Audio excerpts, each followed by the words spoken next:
Boa noite. Vocês estão me ouvindo? Sim. Sim. Obrigado. Logo daremos início.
Primeiramente, eu gostaria de desejar uma boa noite a todos.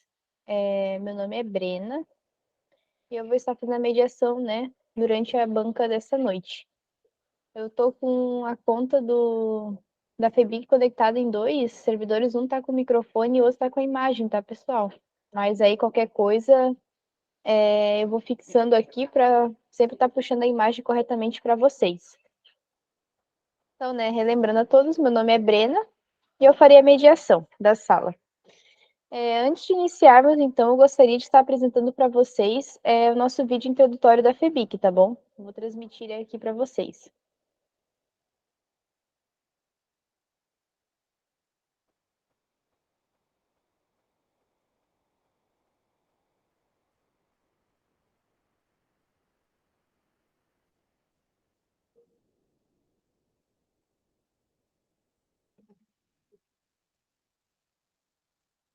Olá, seja muito bem-vindo. Você está participando da 8ª edição da FEBIC,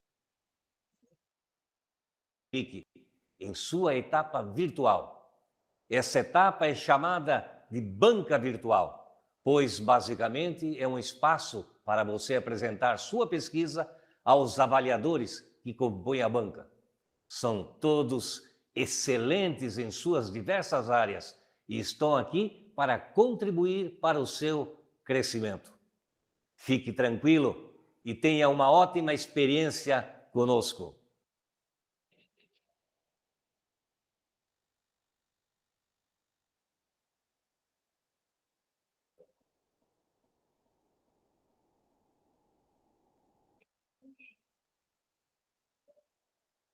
Agora estarei apresentando o nosso texto introdutório.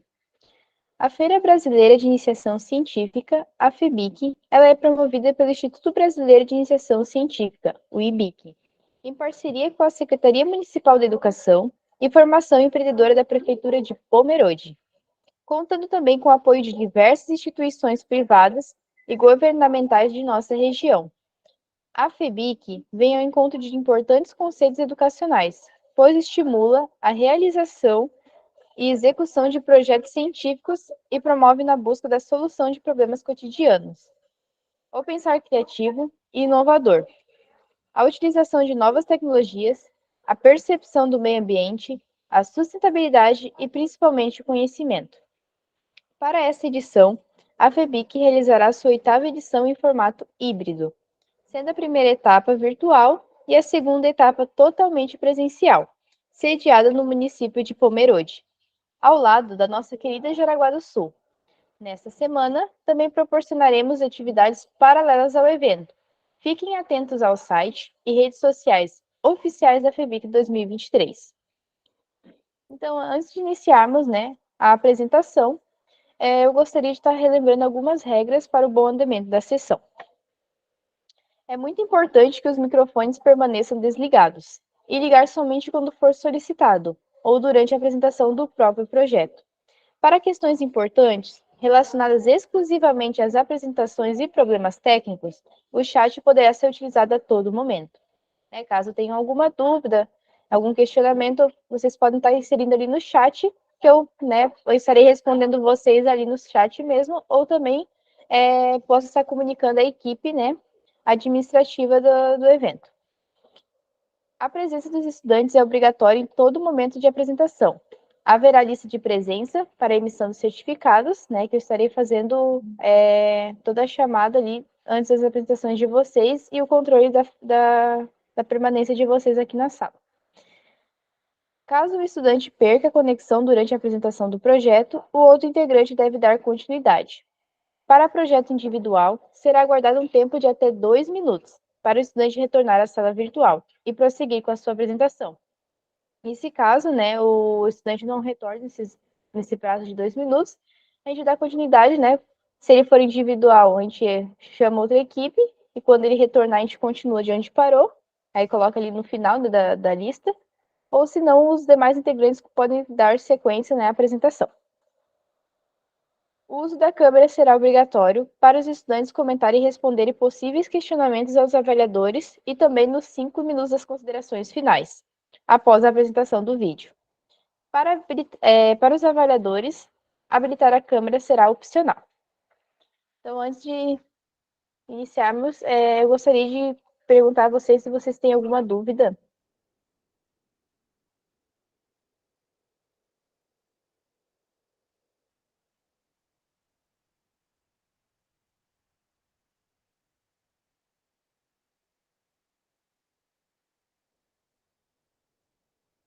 Tem dúvida, agora? Pode perguntar.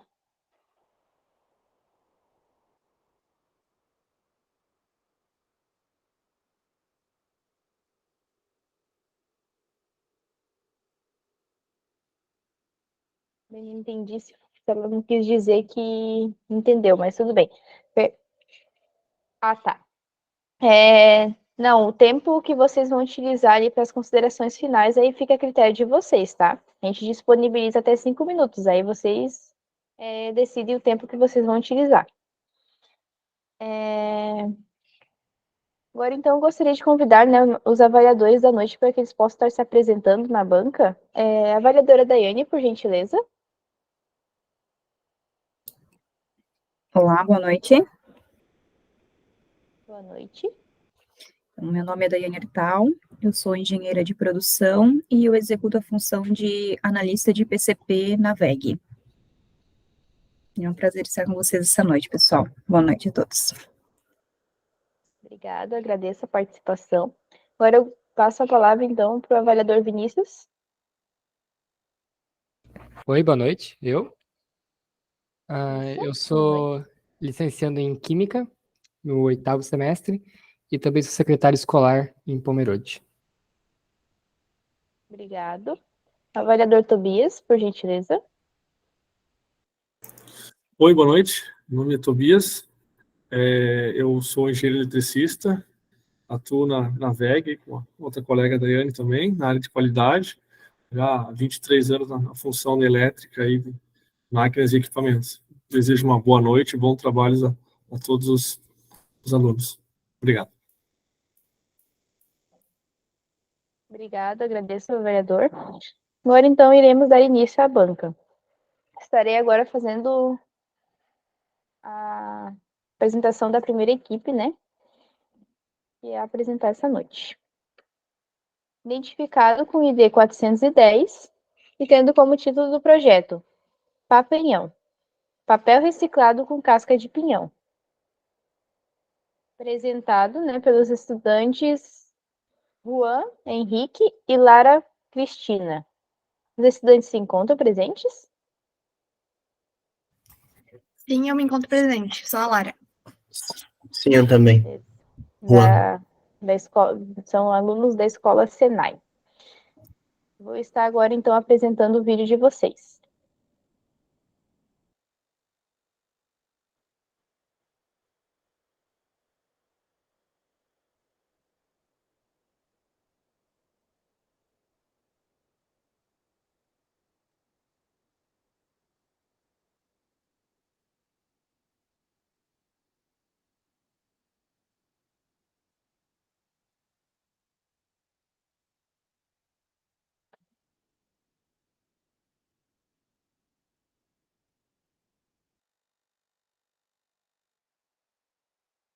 Olá, hoje iremos apresentar o nosso projeto, Capinhão, papel reciclado com a casca do pinhão.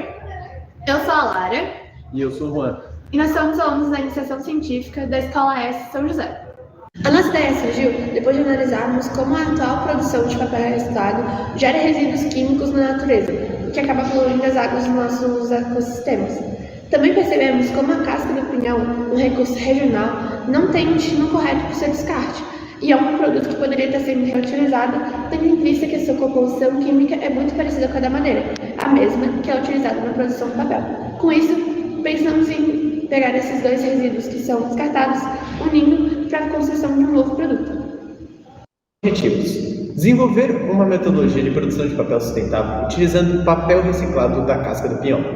Produzir papel reciclado utilizando a casca do pinhão e papéis reutilizados. Avaliar as características físicas, mecânicas e químicas do produto. Analisar o tempo de degradação, implementação de alguns setores de unidade escolar e estimar seu custo-benefício e seu potencial para comercialização.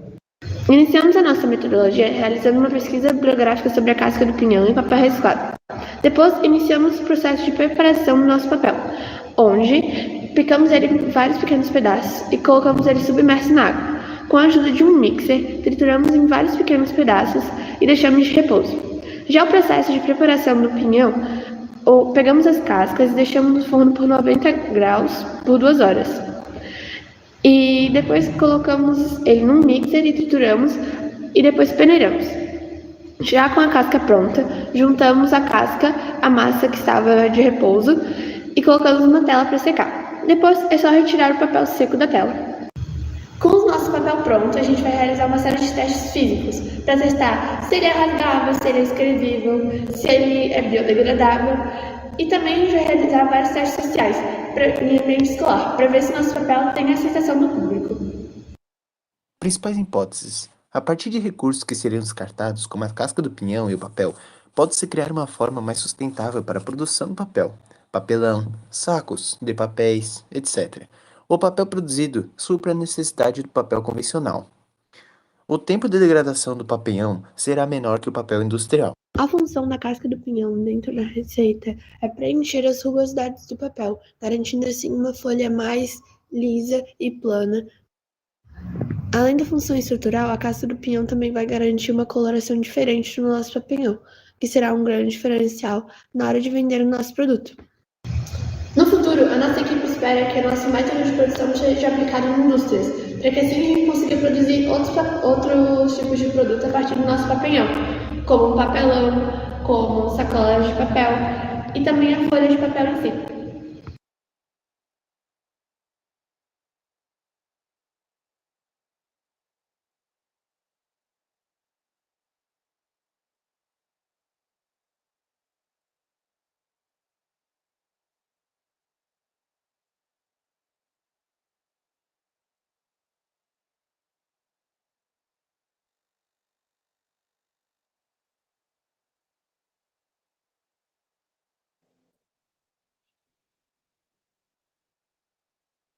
Convido agora os estudantes para que eles possam estar realizando suas considerações finais. Posso começar? Pode. Tá.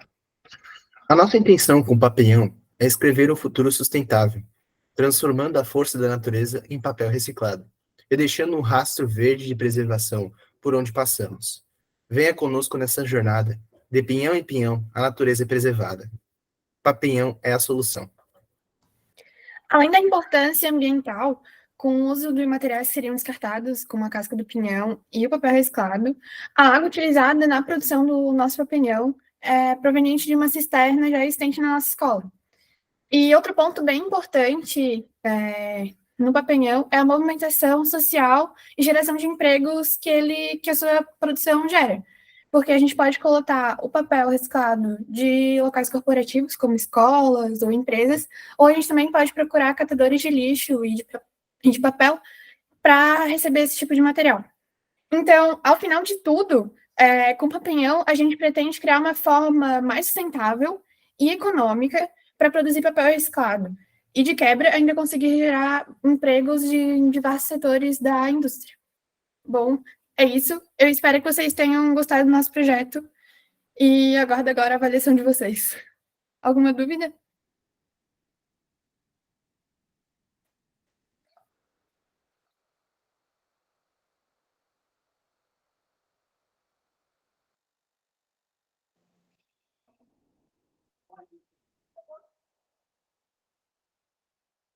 Agradeço aos estudantes. Agora eu gostaria, então, de estar convidando os avaliadores para estar realizando suas considerações finais. Pode ser o avaliador Tobias? Sim.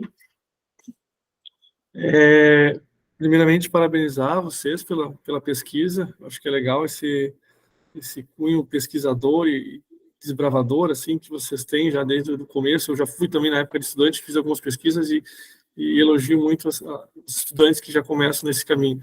Eu tenho só uma pergunta ali para vocês, se puderem responder. A proporção que vocês usaram de casca de pinhão para papel, tá? Era isso, e aí já vou concluindo aqui, deixando mais uma vez os parabéns para vocês, o vídeo tá legal, a apresentação de vocês, tá? Parabéns mais uma vez, tá bom? Obrigado. Então, a gente iniciou a nossa fase de testes de proporção e composição química do papelhão agora, porque a gente estava esperando alguns recursos da escola, como as telas e os recipientes para a gente fazer. Mas o primeiro teste que a gente fez, a gente usou 3/4 da mistura de papel, aquela massa de papel com água, assim, triturado, e 1/4 de casca de pinhão. Agora a gente está deixando secar para ver a consistência. Ok, obrigado.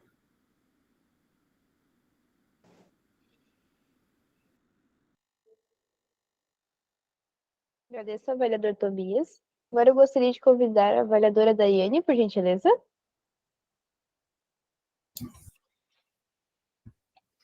Juan, Lara, então parabéns pelo trabalho. É muito importante ver as oportunidades, né? Talvez onde outras pessoas não vejam, vocês viram uma oportunidade em levar esse projeto adiante. Parabéns, Lara, pela tua desenvoltura ao falar, Juan também. Bom trabalho, gente. Obrigada.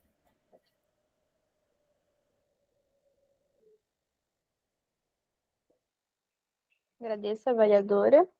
Agora eu passo a palavra para o avaliador Vinícius. Primeiro, parabenizar vocês pelo todo o trabalho. E é sempre bom pesquisas na área de utilizar coisas descartadas. Quanto menos resíduos gerar, melhor, e já está dando um novo fim a isso, ao resíduo, né? Eu vi ali no meio do trabalho que vocês disseram que o papelão ele se degrada mais rápido que o papel comum. Como é que vocês mensuraram isso? A gente fez alguns testes com papel convencional para estipular o tempo de degradação em um ambiente mais úmido e um ambiente seco, né, tipo só na terra.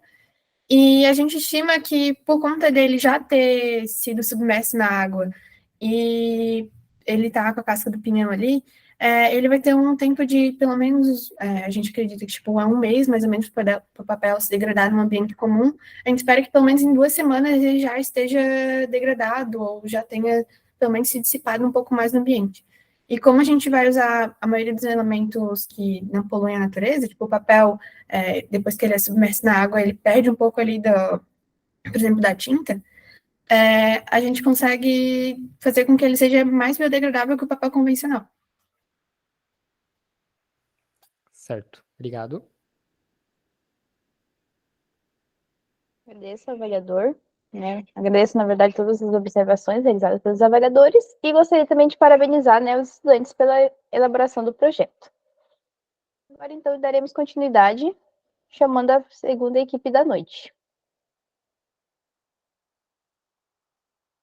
Oi, estou aqui. Só um pouquinho.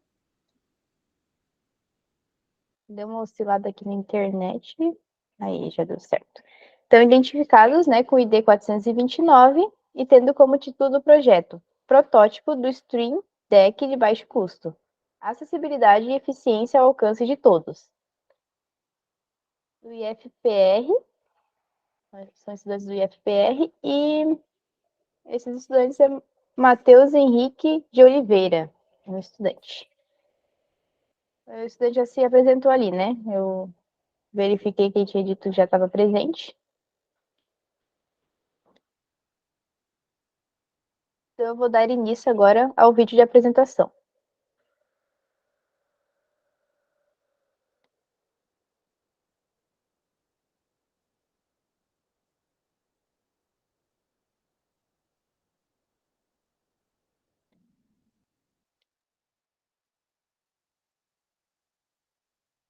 Olá, hoje venho a vocês apresentar o meu projeto para a 8ª edição do FEBIC. O meu projeto tem o título Protótipo de Stream Deck de baixo custo e acessibilidade e eficiência a todos. Então, o que seria exatamente um Stream Deck? Um Stream Deck é um dispositivo como se ele fosse um teclado programável, que você pode colocar várias funções em apenas um botão. Mas, com isso, temos em vista que pessoas que usam o Stream Deck podem somente que estão já no stream há um bom tempo, porque o Stream Deck tem em si um custo muito alto para o salário de alguém que está começando. Vamos supor que a pessoa tem um salário mínimo. Ficaria muito apertado nas suas contas comprar esse Stream Deck ao mesmo tempo que ele quer começar nesse mundo de lives. Benefícios do protótipo de baixo custo. Então, o protótipo de baixo custo, ele teria um menor custo, pois ele usa materiais que têm um preço abaixo da média, mas que funcionam tão bem quanto ao profissional, que seria eficiente e durável. Ele teria uma customização ampla, que você pode customizar ele como você mesmo gostaria. Funcionalidade de um protótipo. Ele seria compatível com uma ampla variedade de softwares de stream e jogos. Não seria porque ele seria apenas um protótipo de um Stream Deck que ele não seria compatível com tais softwares de stream e jogos. Teria um fácil controle, pois ele pode ser customizado como você mesmo venha a entender. Então, em sua montagem e sua composição eletrônica, ele tem em si uma composição eletrônica que usa materiais que podem ser nomeados de baixo custo. Mas ele não é focado somente no baixo custo. Ele também é customizável e adaptável a várias funções. Você pode customizar ele com quaisquer funções que você queira. Então, escolha dos materiais para o protótipo. Opções de hardware. Nós temos como um hardware materiais que seriam onde a gente colocaria uma programação e mandaria o código para os componentes que nós mesmo alocamos nele. Mesmo assim, você teria que ter um leve avanço, saber soldagem e um pouco sobre eletrônica para a soldagem e a escolha dos componentes corretos para isso. Nós temos aqui algumas imagens sobre os materiais que nós optamos por usar no nosso protótipo. Então, começamos com o Arduino. O Arduino, ele seria basicamente onde nós vamos juntar os nossos componentes para eles funcionarem e colocamos nossa programação feita. Depois, vemos os switches ali embaixo. Esses switches são como botões para o acionamento de teclado. Esses switches seriam como botões para o acionamento de tais funções que seriam pré-definidas. As keycaps, nós optamos por keycaps relegendáveis, que você pode colocar imagens entre a parte de baixo e a parte de cima, que seria a parte de cima transparente, você conseguindo ver a parte de baixo. Nós optamos pelos diodos, pois eles seriam quem daria rumo para a nossa corrente. Para não acontecer um double click, que seria o pressionamento das teclas mais de uma vez, sem a pessoa ter clicado mais de uma vez, ou talvez apertar 3 teclas ou mais por vez, o que aconteceria se não tivesse um diodos. Os capacitores acima seriam para não ter muito ruído entre o sinal do potenciômetro. O potenciômetro seria basicamente para a regulagem, tanto de brilho, volume, coisas que seriam reguláveis, que você gostaria de um ajuste fino. também temos os fios para conexão com o Arduino. Esses fios você conectaria eles direto à placa Arduino para a comunicação dos componentes aos potenciômetros. Dos componentes seria a comunicação dos componentes ao Arduino. Aqui eu deixo com vocês uma tabela com os valores aproximados assim dos componentes que seriam utilizados. Então, podemos ver que aqui aproximadamente R$ 100 por aí. Dependendo, esse preço variaria com o aumento ou abaixo do dólar. Exemplos de uso que seriam para o streaming e a transmissões ao vivo. Teríamos transmissões suaves entre cenas, mudanças rápidas de câmera, operações de uso e funções de software sem sair do jogo, automação de tarefas e produtividade, atalhos de programas e funções frequentes, aumento de comandos com um único botão, personalização para fluxos de trabalho específicos, como o uso do Photoshop ou edição de vídeo, também com a passagem de cena minimalistas, interações e controles de uso. Controle eficiente e personalização do jogo com maior rapidez e habilidade em jogos de ritmo. Criação de macros personalizados. Você pode criar macros para serem utilizados em jogos para uma escolha de provavelmente escolha de personagens mais rápida. Temos aqui como um exemplo. Se você gostasse de usar o slide para fazer outras coisas. Por exemplo, você está na sua live e você quer sair rapidamente para fazer algo que alguém te chamou, por exemplo. Você apenas com um clique no botão, faria isso. Você não precisaria parar o que você está fazendo e clicar, sair do seu jogo, por exemplo, e ir lá clicar. Você poderia também, com isso, quero colocar minha câmera em tela cheia para passar minha senha em um aplicativo, mas eu não quero que as outras pessoas vejam. Com apenas um botão, você faça isso, você não precisando perder muito tempo com a sua apresentação.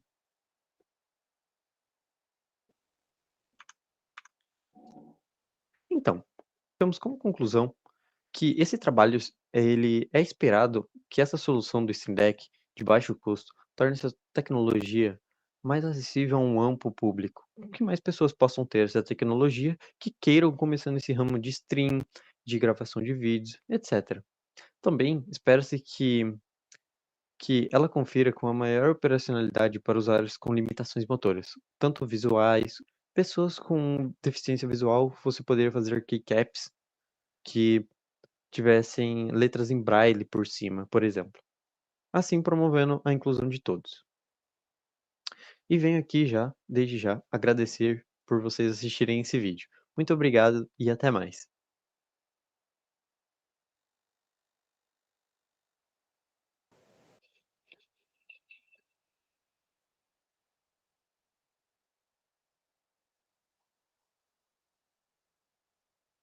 Agora convido o estudante para que ele possa estar realizando suas considerações finais. Então, eu venho só dizer que o meu projeto ele tem dentro das ODS, ele participa da ODS 4, seria educação de qualidade. Pessoas que estudam com pouca mobilidade, com uma mobilidade reduzida, teriam assim uma facilidade com um EAD, por exemplo. Elas conseguiriam mandar mensagens pré-programadas assim já sendo.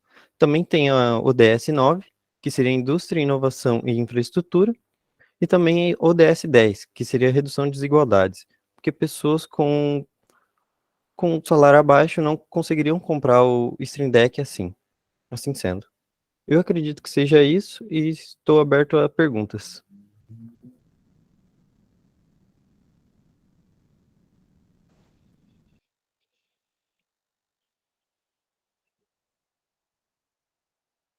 Agradeço. Convido agora o avaliador Vinícius, por gentileza. Ah, o, esse ramo de stream da internet, às vezes fica escondido, né? Não é muitas pessoas que lembram disso. Então, eu parabenizo pela ideia, né, de fomentar a iniciação de stream de pessoas que gostariam, mas não têm condições, porque tudo já para iniciar uma stream já é caro. Você tem que comprar mais o Stream Deck, então ter isso acessível já é uma coisa que ajuda muito nesse início. E a parte da acessibilidade também é sensacional. Quanto mais puder aplicar isso em diversas tecnologias, melhor. Seria isso. Obrigado.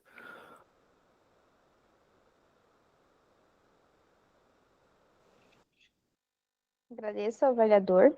Agora eu passo a palavra, então, para o avaliador Tobias. Ok. Matheus, parabenizar o trabalho aí pela solução dada ao desafio, né, que era construir um dispositivo de baixo custo aí, acho que é relevante mesmo. E a única pergunta que eu faço acredito que tu tenha construído o protótipo, né, desse Stream Deck e deva ter usado no teu vídeo para fazer as passagens de tela, acho que como tu demonstrou, tá? Seria isso e parabéns pelo trabalho mais uma vez. Obrigado.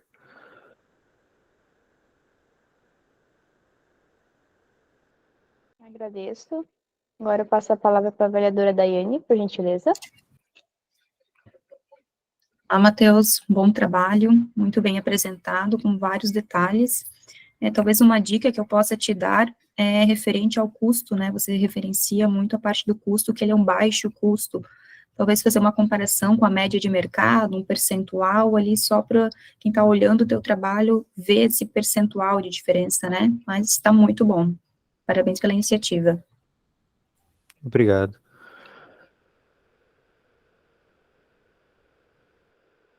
Gostaria de agradecer, né, aos avaliadores e parabenizar o estudante pela realização do projeto. Agora, então, seguimos, né, para a terceira equipe da noite. Identificado com ID 500 e tendo como título do projeto Sustensicle, trilha sustentável. Se meu inglês estiver errado, desculpa, pessoal, eu não sou muito boa em inglês. Elaborado, né, pelos autores Glória Amâncio, Maria Eduardo dos Santos e Felipe Villanova. Os estudantes se encontram? Sim. Estudantes do Senai. Sim. Beleza, vou estar dando início, então, ao vídeo da apresentação de vocês.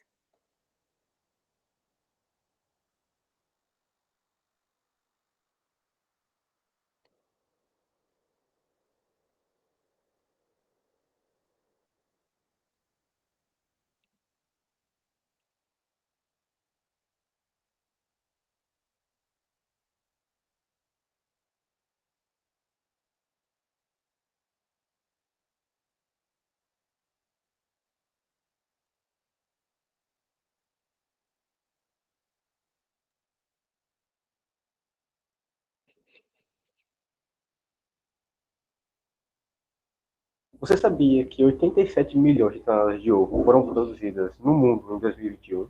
E que das quase 800 mil toneladas de PET produzidas no Brasil, pouco menos de 200 mil foram recicladas? Pois é, eu me chamo Felipe Juan, e juntamente com Glória Carine e Maria Eduarda, eu faço parte do projeto Sustencycle, orientado pelo professor Alex Marinho, do Centro de Tecnologia e Educação SESI, de Maceió, Alagoas. Diante do baixo percentual de reciclagem da casca de ovo e do plástico PET, aliado aos problemas de saúde pública e à natureza que eles geram, propomos-nos a utilizar esses insumos para que eles sejam revertidos em algo benéfico e útil, tanto para a sociedade quanto para o meio ambiente. Dito isso, nosso objetivo principal é a criação de uma telha a baixo custo, tendo como base esses insumos para que a cinza quantitativa da natureza seja reduzido. Odiernamente, esses materiais, plástico PET e casca de ovo, são descartados despretensiosamente em lugares indevidos e sem passar por tratamento algum, causando diversos problemas já citados anteriormente. Dessa forma, para darmos início às nossas pesquisas, realizamos uma revisão bibliográfica abrangente sobre o uso do plástico PET e da casca do ovo na fabricação de materiais de construção sustentáveis. Procuramos por estudos e pesquisas que abordassem os temas relacionados, como o processamento do plástico reciclado, características da casca do ovo como aditivo e propriedades das telhas sustentáveis. Preparamos e coletamos os materiais, obtemos amostras da casca do ovo e do plástico PET, demos início ao processamento adequado, como a trituração e a secagem, para darmos início ao processo de prototipagem da nossa telha. No processo de mistura dos materiais, nós ainda estamos determinando as quantidades ideais para garantir a qualidade e as propriedades desejadas da telha. Para modelagem e processamento, utilizamos técnicas simples, como a trituração manual da casca de ovo, que pretendemos aprimorar futuramente com o processo de extrusão. Para unir os materiais, utilizamos um ligante feito de isopor desintegrado em acetona, transformando numa massa moldável, que utilizamos como molde, 2 telhas comuns, prensamos a massa e colocamos para secar no sol. Nossos próximos passos metodológicos são: 1. A produção das telhas. Nessa etapa, iremos analisar as propriedades da telha, tal como durabilidade, resistência mecânica e isolamento térmico. Para tal, utilizaremos equipamentos e técnicas adequadas, como ensaios de arrastos e análise térmica. Comparação com as telhas convencionais. Realizaremos uma comparação com as telhas sustentáveis e as telhas convencionais já existentes no mercado e analisaremos custo, sustentabilidade e facilidade na produção em massa. Análise do ciclo de vida. Realizaremos uma avaliação do ciclo de vida das telhas, desde a fase de obtenção dos materiais até a fase de descarte, utilizando as metodologias apropriadas para identificar os impactos ambientais associados. E, por fim, os resultados e a conclusão. Nesta etapa, iremos analisar os resultados obtidos e discutir a eficácia de nossa abordagem, além de dar novos direcionamentos para pesquisas futuras. Atualmente, a nossa telha está em fase de prototipagem e testes. Ao decorrer das nossas pesquisas e testes, percebemos que os nossos materiais, além de serem abundantes em nosso meio, têm grande potencial para serem componentes base da nossa telha. Por meio do projeto SustenCycle, objetivamos adentrar o mercado da engenharia civil com uma alternativa sustentável, visando o desenvolvimento ecológico e tendo em vista o grande potencial brasileiro para a reciclagem desses resíduos, e ajudando a sociedade a construir seus lares e empresas. Bom, como foi falado, esse aqui é o resultado de todo o nosso processo. Nós fizemos ele triturando a casca de ovo e o PET e misturando ele com o isopor de acetona pura. Aí o isopor age como um ligante e depois de deixar secar, ele fica nessa consistência aqui. Ele fica bem duro. Nos testes que realizamos, o primeiro foi a permeabilidade, o próximo que iremos testar vai ser a resistência, e esse daqui é o primeiro protótipo que está com a forma mais próxima de uma telha. Dessa forma, nosso projeto se encaixa em 3 ODS da Agenda 2030 da ONU, que são o 9, o 11 e o 13. Tratam, respectivamente, de infraestrutura, cidades sustentáveis e ação contra a mudança climática global. Além de, claro, ajudar várias cidades a entrarem no conceito de cidade inteligente, ou seja, uma cidade que une as 3 inteligências, a humana, a coletiva e a tecnológica, além de gerar soluções sustentáveis para as pessoas que nela habitam. SustenCycle. Cobertura inteligente Para uma cidade inteligente. Eu vou dar uma aula sobre investimentos.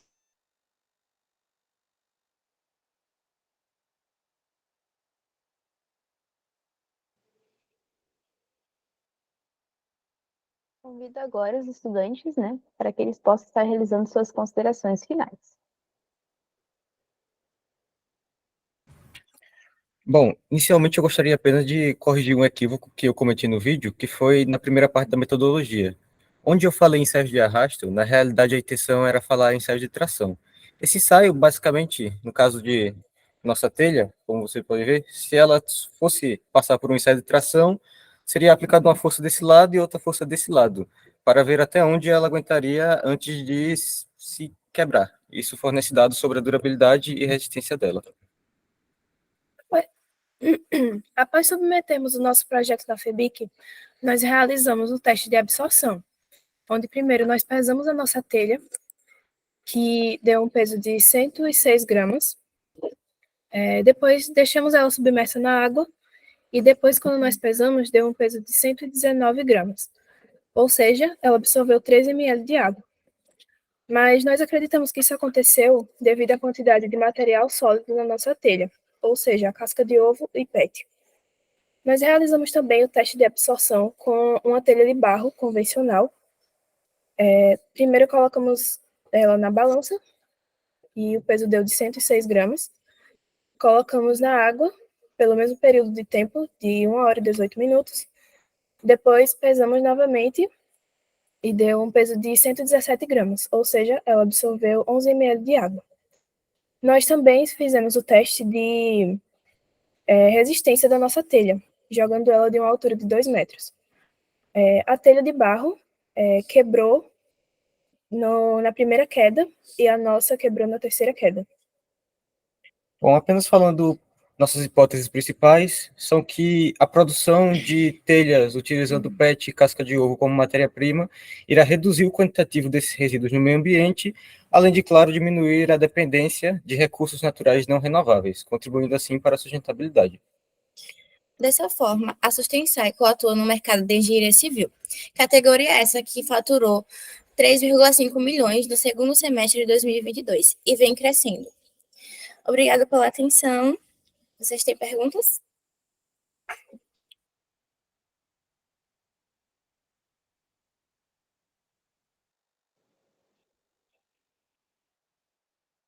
Agradeço aos estudantes. E agora, então, gostaria de convidar, a avaliadora Daiane, por gentileza. Olá, pessoal, parabéns pelo trabalho. Só uma dúvida referente ali à parte da resistência.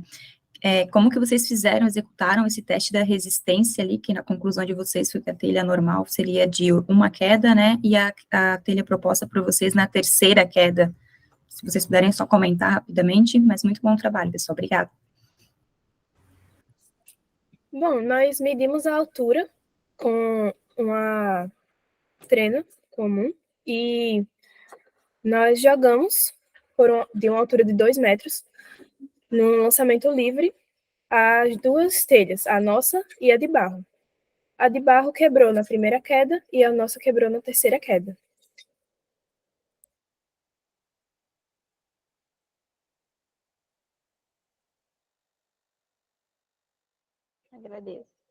Agradeço, a avaliadora.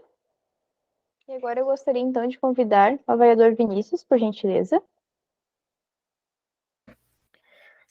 Parabéns pelo trabalho, ele segue mais ou menos o mesmo rumo do primeiro que foi apresentado hoje, que é reutilizar o que já não tem, que já foi descartado. Mas eu fiquei pensando ali que vocês disseram que o plástico ele é triturado, né? E uma coisa que está bem alta hoje em dia é a questão do microplástico, que conforme vai degradando, fica tão pequeno que começa a entrar nos ecossistemas e poluir as cadeias alimentares. Aí eu queria saber, será que, estando no telhado, estando suscetível ao tempo de danificando a telha no dia a dia, será que isso não acaba removendo partículas de plástico e levando ao ambiente? Não sei se chegaram a pensar nisso.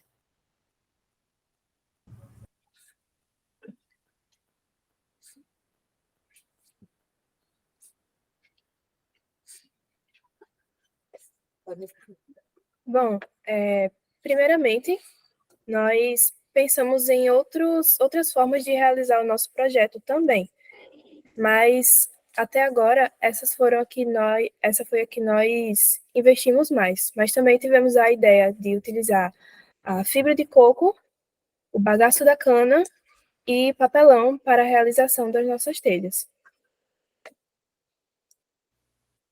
Acho que valeria daí analisar essas opções também e dar uma olhadinha no que são os microplásticos. Mas mesmo assim, seguir o rumo de reutilizar resíduos é uma ótima ideia ainda.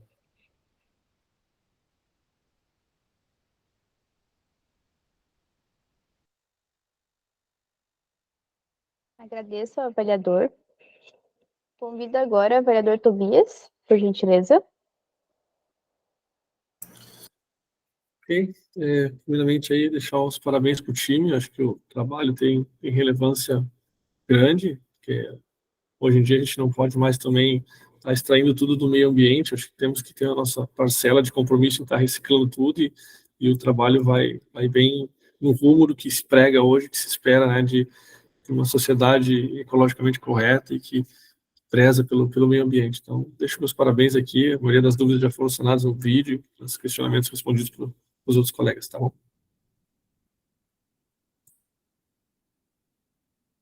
Agradeço ao avaliador. E também gostaria de parabenizar os estudantes pela realização e elaboração do projeto. Muito obrigado. Obrigada. Agora, então, seguimos, né, com a próxima equipe, identificada com o ID 546,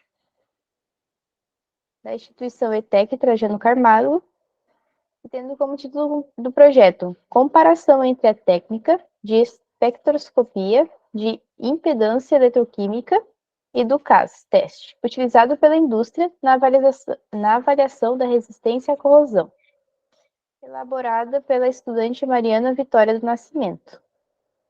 A estudante se encontra? Sim. Ok, obrigado. Eu vou dar agora início ao seu vídeo de apresentação.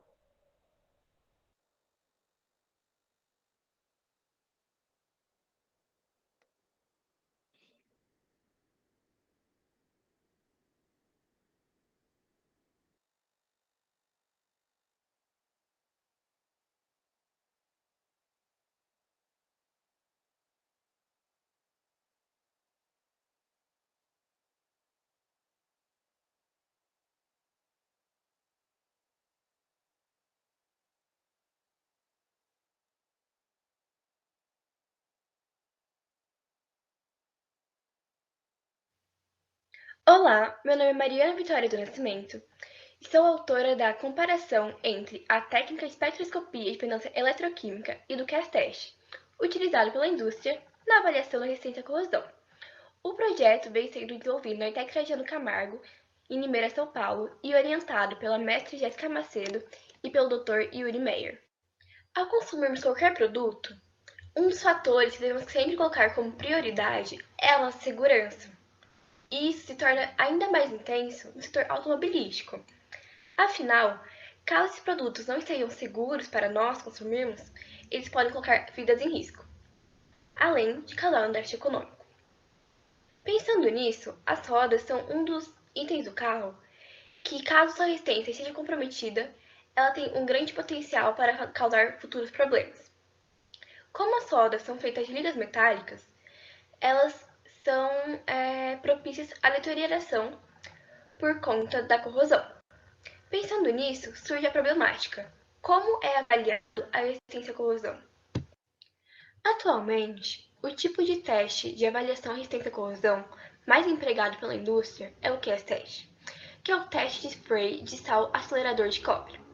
Esse teste dura entre 168 horas e 240 horas e consiste em colocar uma amostra da material da peça, no caso a roda, em uma máquina que vai liberar o spray de sal acelerador de cobre durante todo o dia. E após esse período, ver se houve algum produto intermediário de corrosão formado. A questão desse teste é que ele apresenta um resultado mais qualitativo. Afinal, não tem como ver internamente na peça, é apenas se formou o produto intermediário de corrosão pela superfície. Em contrapartida ao CAS teste, temos a espectroscopia de pendência eletroquímica, que é uma técnica bem menos difundida na indústria, porém muito utilizada no meio acadêmico. Essa técnica ela dura até 2 horas e tem seu resultado mais quantitativo. Com ela, podemos criar gráficos que, analisados de forma conjunta, podemos descobrir até mesmo formas de melhorar essa resistência que aquela amostra tem. Pensando nessa problemática, o objetivo do trabalho é estudar e comparar as especificações dos métodos de avaliação da resistência à corrosão, CAS teste e espectroscopia de pendência eletroquímica, bem como analisar os resultados obtidos em cada método de meio a estabelecer uma nova relação entre eles. Para a realização do projeto, fizemos a seleção da amostra, o preparo da amostra. Após isso, separamos a amostra em 2 conjuntos. Um conjunto fizemos a realização do teste por CAS teste e fizemos a análise já corriqueira da indústria. No outro conjunto, fizemos a realização dos testes por espectroscopia de ressonância eletroquímica e, para uma análise mais profunda, fizemos a microscopia de varredura eletrônica, espectroscopia de raio-x por dispersão em energia e difratometria de raio-x, a fim de analisar as mudanças nas amostras após a espectroscopia. Com isso, fizemos a criação e análise dos gráficos com base nos testes e, após isso, a comparação entre métodos de teste de corrosão. Ainda não finalizamos o projeto, então nem todas as análises foram concluídas. Na análise QS, fazemos um pequeno risco na amostra para podermos analisar como seria caso a amostra roda se sofresse alguma fratura. Podemos notar que na primeira imagem houve menos pontos de produto intermediário de corrosão do que na segunda. A primeira imagem é a amostra preta, a segunda a amostra prateada. Esses são alguns gráficos gerados pela espectroscopia. Estudando eles em conjunto com as outras técnicas empregadas nas amostras, poderemos entender de forma mais profunda como, por que e como evitar produto intermediário de corrosão formado ali nas amostras. O MEV é um método que podemos analisar a topografia da amostra. Nelas podemos notar e analisar se houve produto intermediário de corrosão conforme o nível. Já o EDS, analisamos se houve produto intermediário de corrosão conforme os elementos presentes na amostra. No caso, provavelmente, houve produto intermediário de corrosão onde está a cor verde. Para concluirmos, é importante lembrar que o projeto ainda não foi finalizado, ele está na fase final, e com esse projeto, espera-se que os testes realizados até o momento, complementados com análises futuras, possam demonstrar as vantagens e desvantagens de cada método apresentado, trazendo assim contribuição à área industrial. Você já ouviu falar de bancas como Sebrasp?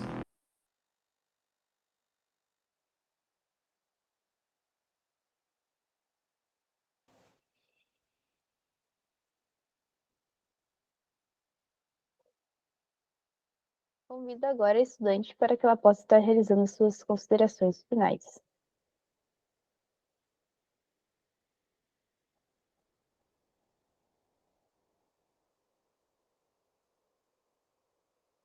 Boa noite. Eu gostaria de reforçar apenas alguns pontos.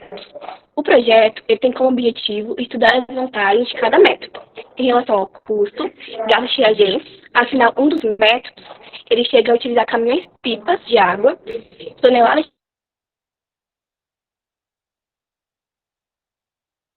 de soja, enquanto o outro uma quantidade muito mínima.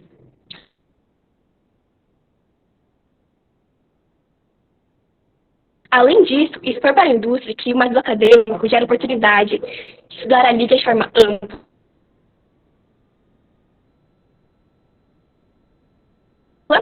podendo demonstrar até mesmo formas de melhorar a liga, trazendo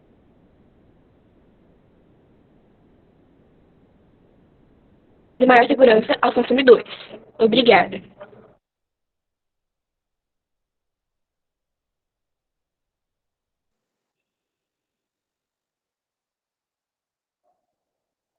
Convido agora o avaliador Tobias, por gentileza. Ok. Parabenizar a Mariana pelo trabalho.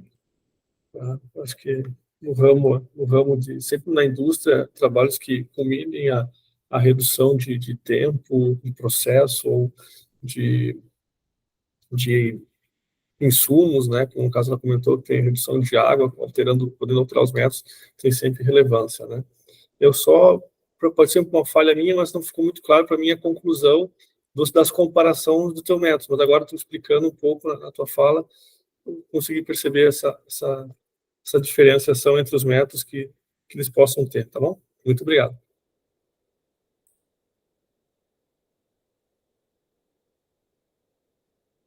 Agradeço ao avaliador. Convido agora a avaliadora Daiane, por gentileza.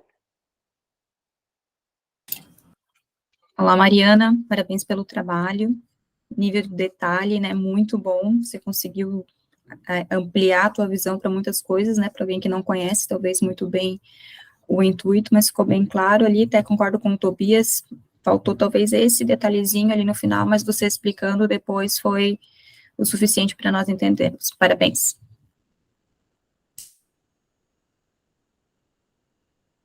Agradeço a avaliadora. Passo a palavra agora para o avaliador Vinícius. Parabéns pelo trabalho. Ali, o que eu chamou a atenção foi a questão da redução do tempo, né? Que eu vi que ali alguns eram várias horas e a espectroscopia ali que tu falou foi só de 2 horas, além falou que o outro usa caminhão-pipa de água. Então, tempo na indústria é dinheiro e quanto menos tempo, mais coisa dá para fazer. Então, isso tem um grande valor econômico.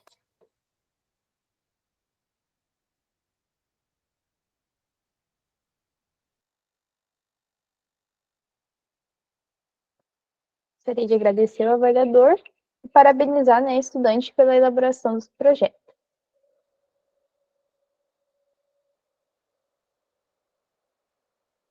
Agora, então, né, seguimos para a próxima equipe da noite.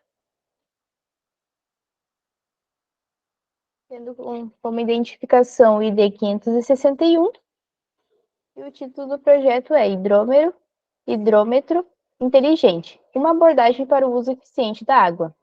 Projeto elaborado pelos estudantes Rodrigo Esteves e André Vinícius, do Instituto Federal do Paraná. Os estudantes se encontram?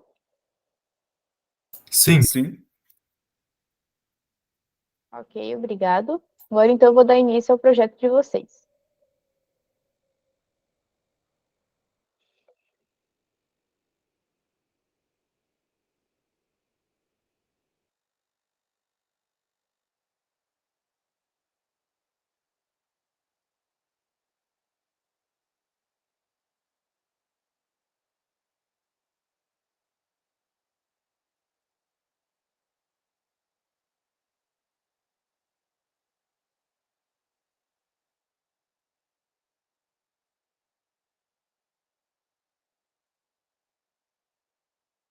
Meu nome é André Espada e juntamente com o Rodrigo Filipim realizaremos a apresentação do nosso trabalho Hidrômetro Inteligente, uma abordagem para o uso eficiente da água, orientado pelo professor Darlan Roque da Pieve e co-orientado pelo professor Rafael Luiz Bartz.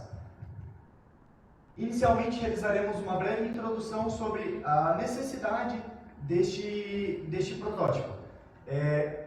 De acordo com os dados da Agência Nacional de Água e Saneamento Básico, ANA, a distribuição da água do mundo é feita de maneira extremamente irregular, sendo cerca de 97,5% sendo água salgada e somente uma porção de 2,5% é constituída de água doce. Dentro dessa porção de 2,5%, a maior parte, 69,8%, está localizada em calotas polares, na qual o ser humano não tem acesso.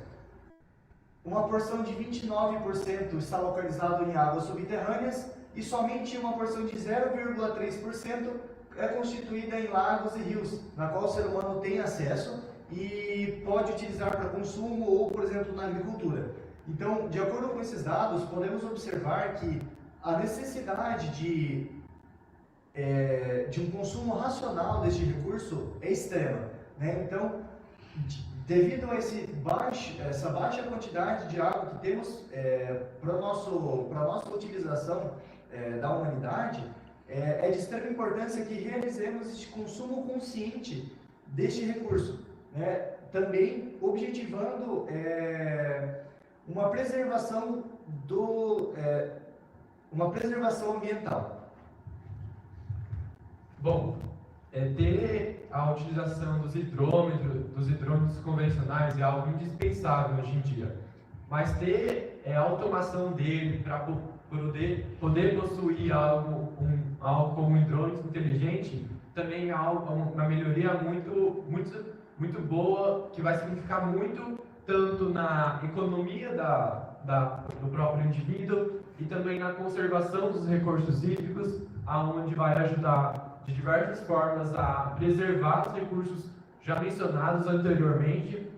E dentro dessa automação existem algumas categorias, como o termo em inglês, traduzindo na internet das coisas, onde vai se encaixar a automação para a nossa ideia. E dentro dessa categoria, já pesquisas indicam que vai ter um impacto econômico de 3,9 trilhões de dólares por ano até 2025. E assim vai ter um número de 27,1 milhões de dispositivos da categoria da internet conectados, né, dentro dessa escala global. E por objetivo, a gente tem que desenvolver um protótipo, que o hidrômetro inteligente, né, que seja capaz de realizar a medição do volume de água que vai ser consumido periodicamente pelo usuário e, através dessa contagem, realizar o armazenamento e estruturação dos dados. Então aqui explicarei sobre a metodologia deste trabalho. A metodologia ela será dividida em 4 principais partes. A primeira parte se consiste no estudo da necessidade da conservação dos recursos hídricos. Então, como eu mostrei, é de extrema importância que realizemos essa conservação, esse consumo racional deste recurso, pois se encontra em uma quantidade muito baixa e se a gente não preservar, a gente não vai ter como continuar com o desenvolvimento da humanidade, porque a água é um recurso de extrema importância para o ser humano. Na segunda etapa deste processo, realizaremos o estudo do estado da arte de hidrômetros inteligentes, na qual realizamos pesquisas e até realizaremos a aquisição de alguns equipamentos para que possamos fazer um estudo dentro daquele equipamento para entender certinho o funcionamento dele e, de acordo com essas pesquisas, adequar aos nossos objetivos. Então, na terceira etapa desse processo, realizaremos o desenvolvimento do protótipo e a realização dos primeiros testes. Então, com a análise desses hidrômetros, montaremos um próprio nosso e, de acordo com esse nosso protótipo, realizaremos os primeiros testes dele para averiguar a funcionalidade deste equipamento, para partir para a etapa final, que é a consolidação dos resultados obtidos. Então, a partir da tabulação desses resultados, veremos a funcionalidade, se é um produto funcional ou não para os nossos objetivos.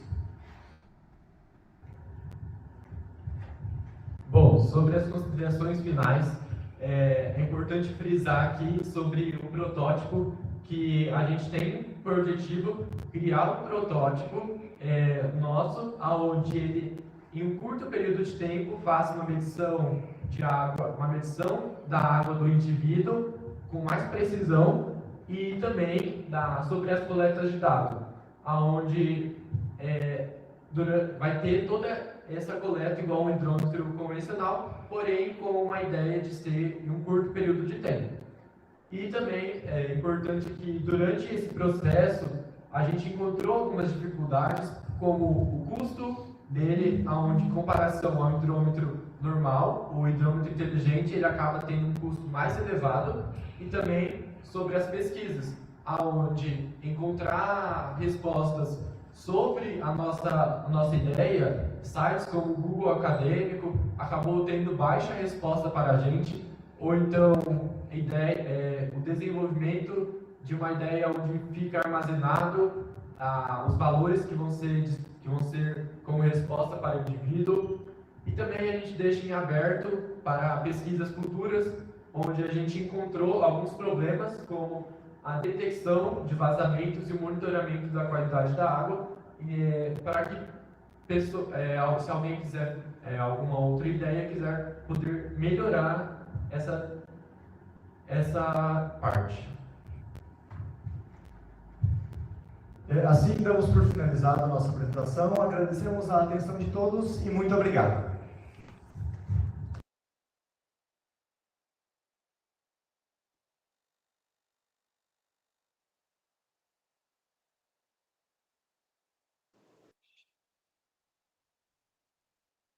Convido agora os estudantes para que eles possam estar realizando suas considerações finais. Bom, primeiramente, boa noite a todos. Eu só queria dar umas considerações aqui, não sei se ficou muito claro no vídeo, mas construir um hidrômetro inteligente facilita tanto na questão socioeconômica da pessoa, mas na questão ambiental, porque visa fazer com que a pessoa, dentro de um curto período de tempo, possa ter um monitoramento, fazendo que ela possa programar suas atividades para que o seu consumo de água não seja excedido. E também vale destacar que o nosso projeto ele contempla o Programa de Desenvolvimento Sustentável, a ODS 12, porque ele estimula de uma forma mais consciente, estimula o consumo de uma forma mais consciente. E também ele contempla o edital da Companhia de Saneamento do Paraná, aqui do nosso estado, a Sanepar, onde eles procuravam projetos que apontem soluções inovadoras e sustentáveis para os desafios do setor do saneamento ambiental. Somente fazendo um complemento, né? Um dado que a gente acabou não colocando no vídeo, mas que seria muito interessante ressaltar, né, sobre a questão da economia de água, do consumo de água pelo consumidor durante o mês, por exemplo, né? Um dado passado pela Organização das Nações Unidas, a ONU, diz que cerca de, em média, cada pessoa utiliza 3,3 mil litros de água por mês para seu consumo próprio, né, em questão de banho, consumo dentro de casa, etc. Isso dá cerca de 110 litros por dia. E no Brasil, um dado contabilizado no Brasil, diz que cerca de 200 litros são utilizados por dia por brasileiro, né? Então, o número é praticamente o dobro da quantidade que é necessária para o ser humano conseguir realizar suas atividades durante o dia, né? Então, com esse número tão elevado que apresenta a importância do desenvolvimento desse protótipo. Muito obrigado e fico aberto para perguntas.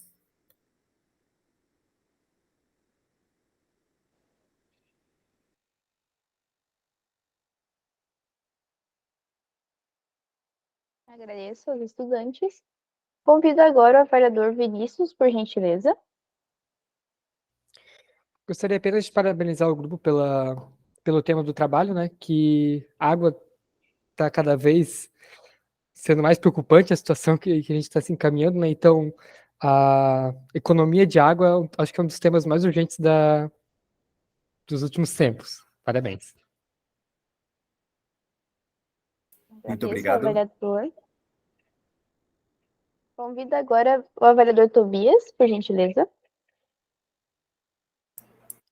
Ok, deixar meus parabéns aqui para o André e para o Rodrigo. Eu li o trabalho de vocês ali, a relevância é grande, está bem completo, toda a temática abordada. E, no meu ponto de vista, faltou aquele detalhezinho que era o protótipo. Acho que vocês tiveram algum problema para conseguir os equipamentos, né? E eu não percebi isso. Eu acho que ali vocês iam ter o grande virada de chave do projeto de vocês com o protótipo, e justamente o que a gente espera, a internet das coisas, a indústria 4.0, o IoT, hoje tudo está na palma da mão, né? Então isso aí é o que realmente a mudança, o mindset das pessoas quanto ao consumo de água é poder ver na hora ali, ver o consumo mesmo na palma da mão, que aí você, opa, estou gastando demais, vamos ser mais conscientes, né? Eu acho que vocês abordaram muito bem isso. E agora, eu acredito que vocês vão ter tempo para isso, vocês não devem abandonar o projeto, até porque a estatal de vocês aí tenha esse projeto, né? Como vocês participam lá também, devem ter a oportunidade de construir e espero que vocês construam, né? Torço por vocês, tá bom? Parabéns, gurizada. Obrigado. E eu só queria só avisar, já que você tocou, a gente tinha esquecido, mas a gente está em fase assim de montagem, porque a gente conseguiu uma aquisição de recursos, porque a gente conseguiu a aprovação em um evento do nosso IF. Eu também já consegui um hidrômetro aqui, a gente já vai começar a fundo a parte da montagem. E também, né, só complementando, sobre o que foi comentado, né, que a tecnologia está nas nossas mãos a todo momento, né, O grande intuito desse projeto em primeira parte é o desenvolvimento e a teste da funcionalidade do hidrômetro, né? Primeiramente, a gente vai criar ele e testar e tabelar a funcionalidade dele, né? Mas, como foi apresentado no trabalho também, a segunda etapa seria seria fazer a comunicação com o consumidor. E essa comunicação, pensamos com nossos orientadores, sobre a possibilidade de estar enviando uma notificação a cada quantidade de porcentagem, por exemplo, 25% da quantidade, 50%, de uma maneira que fosse visual e que facilitasse o entendimento da pessoa, quem quer que seja, né? Entender quanto já gastou de água, quanto falta para o gasto de água, né? Então, pensamos nessa parte também, mas como foco principal seria o desenvolvimento e teste da funcionalidade do próprio hidrômetro, né? Muito obrigado.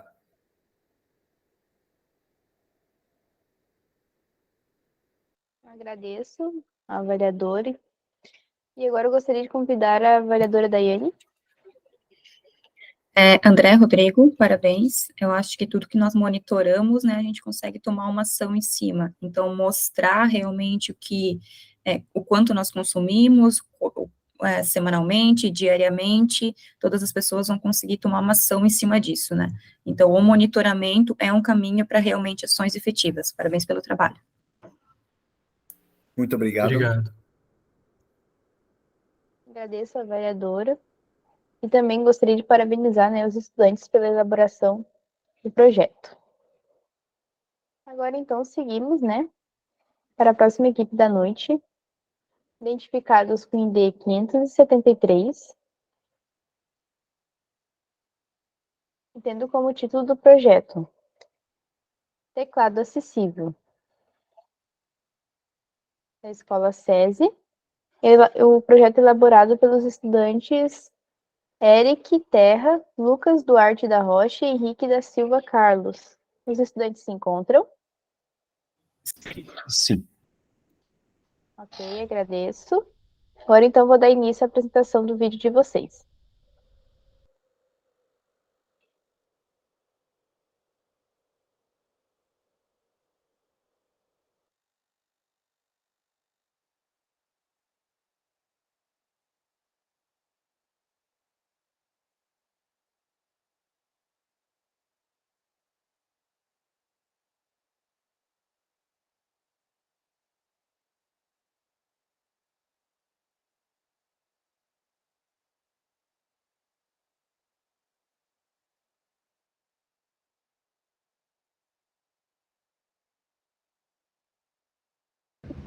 Olá, eu sou o Murilo. Eu sou o Eric. Eu sou o Lucas. Eu sou o Henrique. Nós somos integrantes do projeto Teclado Acessível e alunos do terceiro ano da Escola César Arado Jacob, aqui de Pelotas, no Rio Grande do Sul. Aqui está em forma de avatares os nossos integrantes do projeto. Infelizmente, a nossa equipe não está completa. O Matheus, ali do canto, por exemplo, ele não pôde vir por motivos que fogem do nosso controle, mas vamos prosseguir com a apresentação do projeto. Bom, essa é a orientadora do nosso projeto, a Marília da Costa. Ela é professora de matemática aqui na Escola SESI.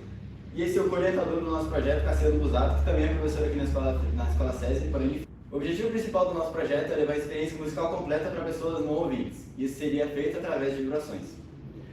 Falando a respeito da experiência musical em si, o que nós compreendemos seria basicamente a junção do ato de ouvir a música, que no nosso caso, enquanto projeto, é o sentir por conta das vibrações, além da compreensão do que está sendo sentido através da teoria musical. Por conta disso, o projeto é dividido em duas áreas principais, que seria a construção de material didático para facilitar o entendimento da teoria musical e além da construção do teclado, que é o nosso foco para que a música possa ser sentida.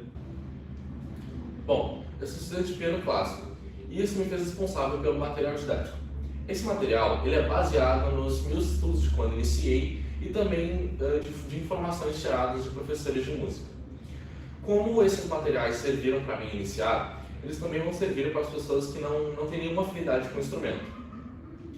Bom, na construção desse material didático, eu utilizei tópicos. Esses tópicos vão da posição que deve ser ter feito no teclado, ou seja, a postura, dos sons graves, médios e agudos do teclado, das regiões do teclado, a numeração dos dedos, o nome das notas certo para começar uma música e, finalmente, a primeira música.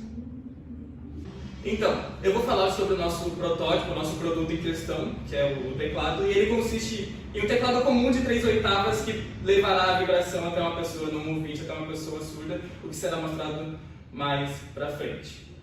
Eu vou fazer uma justificativa breve sobre as escolhas que nós fizemos e as explicações físicas de como o nosso projeto funciona. Então, de forma geral, o que acontece é que existem as frequências, que são as informações dentro de uma música. As frequências compõem basicamente cada som, cada nota e que gera a música.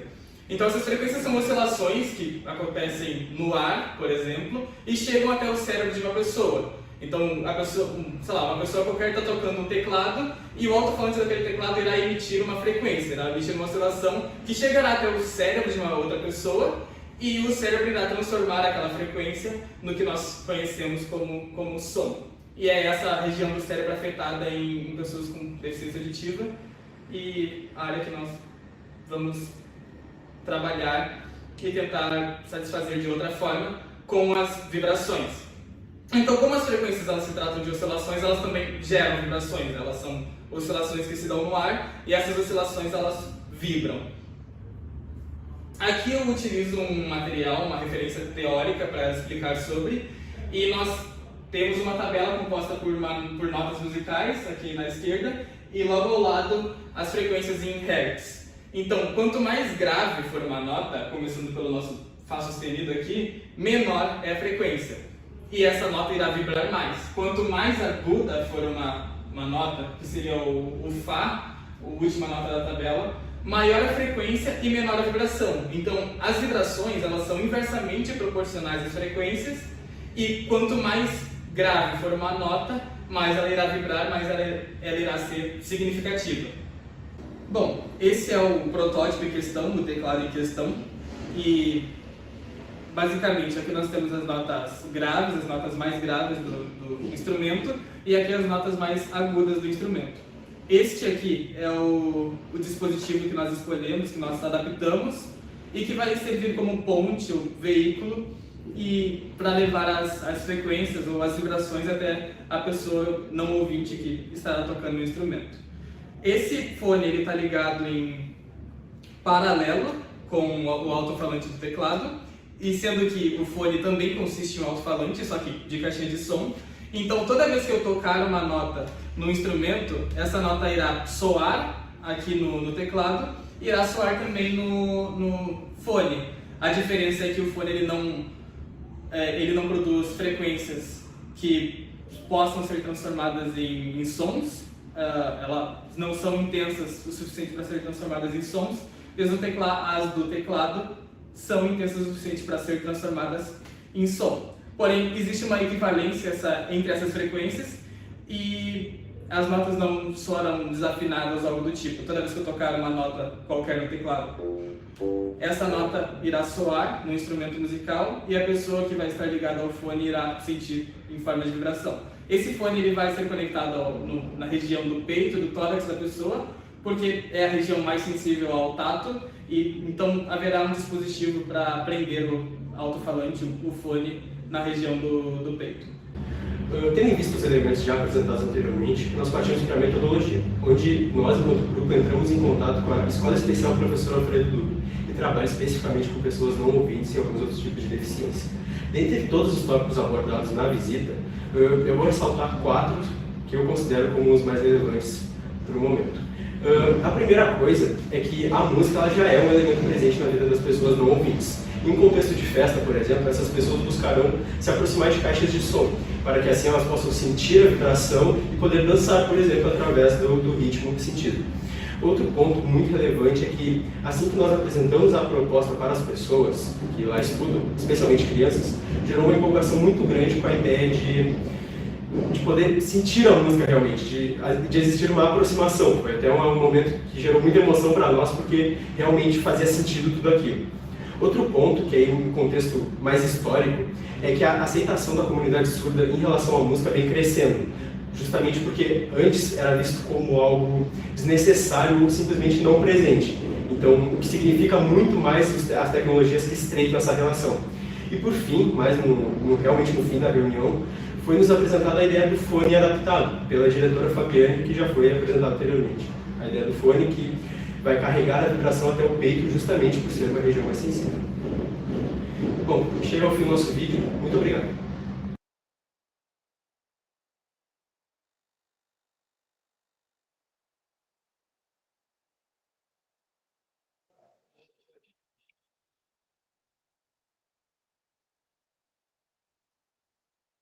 Certo, convido agora os estudantes para que eles possam estar realizando suas considerações finais. Bom, boa noite a todos. É um prazer imenso para nós podermos expor o nosso projeto, que a gente trabalha quase que diariamente nele. E como nós consideramos que o vídeo ele já foi bem explicativo, já deu para perceber bem a ideia do projeto e um pouco da construção dele, o Lucas ele vai falar um pouco mais sobre o que nós pretendemos fazer para que consigamos melhorar ainda mais o protótipo a fim de conquistar nossos objetivos. Boa noite. Então, sobre o protótipo que nós ainda temos para acrescentar nele, se dá mais pela questão da engenharia mesmo, a questão elétrica do teclado. O que nós pensamos a princípio agora para melhorar a questão das vibrações, tornar elas mais intensas, mais perceptíveis para a pessoa que vai estar tocando o instrumento, colocar entre o teclado e o fone adaptado um transformador pequeno, para elevar a tensão, e elevando a tensão também elevar a vibração da nota que vai estar soando no fone, tanto no fone como no teclado em si. E é basicamente essa melhora. Então, as coisas que nós ainda temos que acrescentar, que ainda não foram colocadas no protótipo, são o suporte para colocar o fone adaptado na região do peito e o transformador entre o fone e o alto-falante do teclado, que vai elevar a tensão e tornar a vibração mais intensa, mais perceptível e proporcionar também uma experiência melhor para a pessoa que vai estar tocando o instrumento e que possui deficiência auditiva. Além disso, nós também, todos os integrantes do grupo são alunos de elétrica no curso do Senai, então nós já possuímos um certo envolvimento com toda essa questão de eletricidade, frequências, essas questões físicas, e o que nos auxilia também na montagem do protótipo. É basicamente isso. Não sei se o Eric quer acrescentar algo. Muito obrigado pela oportunidade.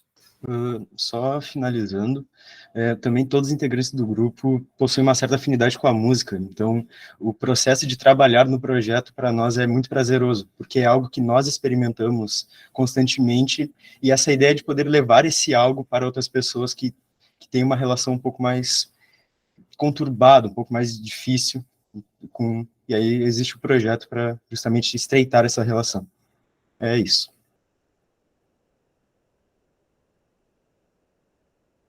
Agradeço aos estudantes. Gostaria agora de convidar a avaliadora Daiane, por gentileza. Olá, Eric, Lucas. Trabalho muito bom. Acho que é realmente muito bonito de ver, né, jovens tendo empatia com as outras pessoas, se colocando realmente no lugar e vendo que a gente pode fazer um mundo melhor fazendo projetos como esse. Um bom trabalho.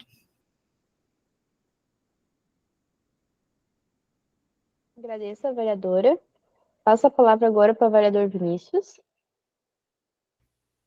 Parabéns ao grupo. Até metade do vídeo eu ia perguntar se eles tinham tido contato com deficientes auditivos, pessoas com deficiência auditiva. Aí depois que eu vi que eles foram na escola, aí eu pensei, tá, agora sim. E ninguém melhor para testar isso, para analisar o projeto do que o próprio público-alvo, né? Isso que eu gostaria de parabenizar também. Agradeço ao avaliador. E, por fim, né, gostaria de convidar o avaliador Tobias, por gentileza. Deixar aqui também meus parabéns ao Lucas, o Eric e os demais membros aí do time, que acho que não puderam estar presentes, mas transmitam o recado a eles aí. Tá muito bem explicado, acho que a reação quando vocês aplicaram o protótipo ali experimentalmente, o que vocês comentaram, dá para perceber a emoção até do próprio time. E é só uma pergunta, vocês fiquem à vontade se quiserem responder ou não. O que levou vocês, como apaixonados pela música? Eu já tenho meu conceito, mas o que levou vocês a desenvolver isso aí, quando vocês surgiram com essa ideia? É só mais um comentário aí, tá bom? Bom, a ideia, no princípio dela, partiu do Henrique, que ele apareceu no vídeo, que é o nosso estudante de piano clássico, ele que tem a relação mais estreita com a música, ele realmente quer seguir na carreira como músico, e uma das coisas que, 2 pontos que eu acho que são bem relevantes, que quando nós começamos o projeto ele comentava bastante, que quando ele toca o piano, ele sentia realmente o instrumento vibrar bastante, e tem uma história, que aí não se sabe se é verdade, mas que instigou também, que o Beethoven, que dispensa apresentações, no fim da vida dele, quando ele já tinha uma surdez quase que completa, a história conta que ele cerrou os pés do piano dele para que ele conseguisse sentir melhor a vibração, que o instrumento entrasse em contato com o solo, e juntamente disso ele tocava de pés descalços para sentir ainda mais a vibração. Logicamente que esse é um caso excepcional, o Beethoven é o Beethoven, mas ainda assim instigou a pesquisa, e aí, a partir disso, nós fomos em busca de fundamentar esse projeto, especialmente na visita na Escola Especial Alfredo Dube, que significou tudo que a gente precisava e nos deu a confirmação de que tudo aquilo fazia sentido. Então, acho que é isso.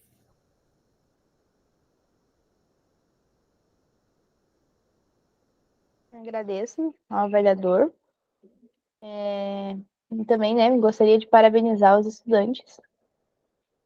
Eu, como mediadora, tenho que manter a neutralidade, mas eu só gostaria de frisar para vocês que eu sou professora de Libras, e eu fiquei bem empolgada, assim, né, com o projeto sendo atendido ao público, né, dos não ouvintes, que no caso são os surdos e os deficientes auditivos. Então, achei bem legal, assim, porque na parte da música a gente tem bem pouca coisa atualmente, tá? Então, assim, né, antes de finalizarmos, gostaria de mais uma vez, né, parabenizar todos os projetos nessa noite. São projetos muito bons, que vão, né, trazer melhorias, tanto na parte socioeconômica como também sustentável. Então, assim, a FEBIC, ela sempre vem, né, com uma importância muito grande para despertar esse olhar científico dos estudantes e promover, assim, né, a elaboração de projetos que possam estar beneficiando tanto a sociedade como a indústria, né, e o meio ambiente. Antes de encerrarmos, né, eu gostaria de pedir para vocês se a gente pode estar ligando a câmera um pouquinho para tirar uma fotinho com o nosso mural da FEBIC.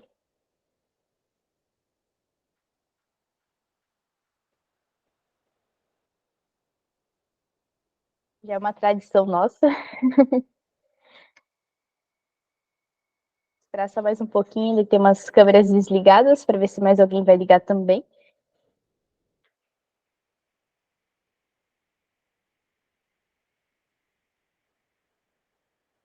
Aí, em 3, 2, 1. Certo, muito obrigado. Então, né, para finalizarmos, gostaria de desejar uma ótima semana a todos, uma boa noite, né, muito obrigado pela participação, tanto dos estudantes, dos avaliadores, né, mais uma vez eu gostaria de agradecer, e aos professores orientadores que estiveram, né, ao lado desses estudantes durante toda a elaboração do projeto. Também, né, gostaria de relembrar a todos que em até 3 dias, mais ou menos, as gravações das bancas estarão disponíveis no YouTube, tá bom? Desejo uma boa semana a todos e um abraço. Tchau, tchau.